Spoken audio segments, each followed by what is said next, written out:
Hey everyone, Radio Joel here, and I'm back with episode 2 of your fast comic book review with what I'm reading for the week of January 31st. So let's get right into it. First up this week from DC, we got The Flash Annual #1. It's Flash Wars Prelude.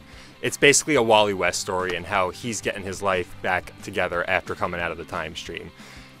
He's had a hard run so far. This looks like we're going to start seeing him more involved and his story start to expand. What got me about this issue was the epilogue.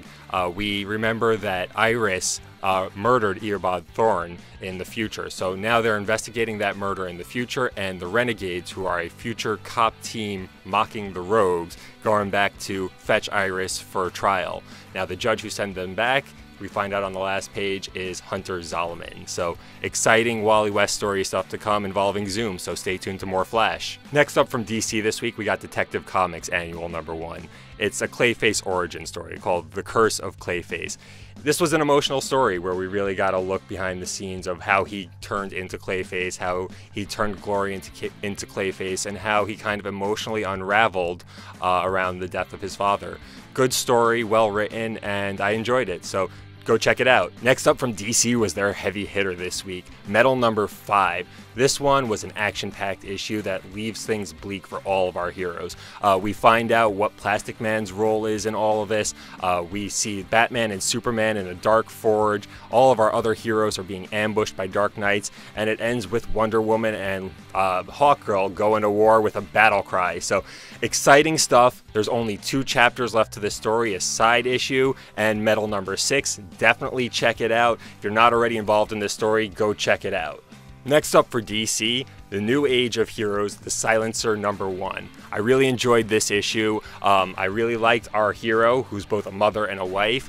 She's pretty badass. It looks like her family is going to stick around as we see her son in that opening shot of the issue. Talia al Ghul is going to be part of it, so we've got some deep background ties to DC Universe. I really like what's going on here. I'm going to check out issue #2, and you should also. Last on my DC slate for this week is the Justice League of America Doom Patrol Special, Milk Wars Part 1. We see Justice League and Doom Patrol team up, which was a really cool mix between the Outcast Justice League and the odd Doom Patrol. It was a cool story about Retcon trying to homogenize Earth through milk in order to sell it off as real estate. So we see these 2 teams now going to figure out what's going to happen next. If you like weird stories and weird art, this is the story for you. You know, our villain right now is called Milkman Man. So check it out if you like that, a little bit of a weird story. If you're into Doom Patrol, you'll really enjoy this. I was a little lukewarm on it, but if that's your thing, go get it. So over to Marvel this week. It's a smaller slate just based on what I'm reading, but here's what I got for you. First up, Phoenix Resurrection #5. This is the adult Jean Grey story first.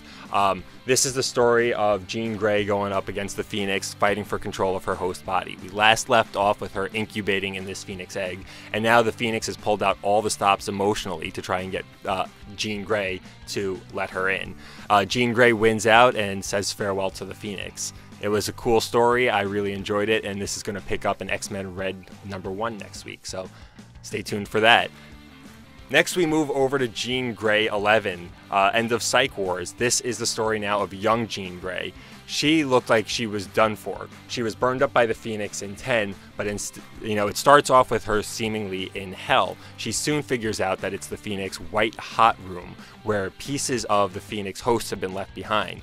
Now, she's not supposed to be there, and Phoenix is trying to expel her, and in order to do so, she inevitably has to resurrect Jean Grey. So the story ends with Jean Grey returning to the facility, resurrected, only to be confronted by adult Jean Grey. So this story is going to continue in X-Men Blue in a couple of weeks. So also exciting. Now we've got 2 stories of X-Men. Now we've got X-Men Gold, X-Men Red, X-Men Blue, all sorts of stuff going on. Thanks a lot for watching, guys. It's been a lot of fun. If you enjoyed this video, hit the like button, subscribe to my channel, and stay tuned for a lot more stuff coming up from the Radio Joel Review.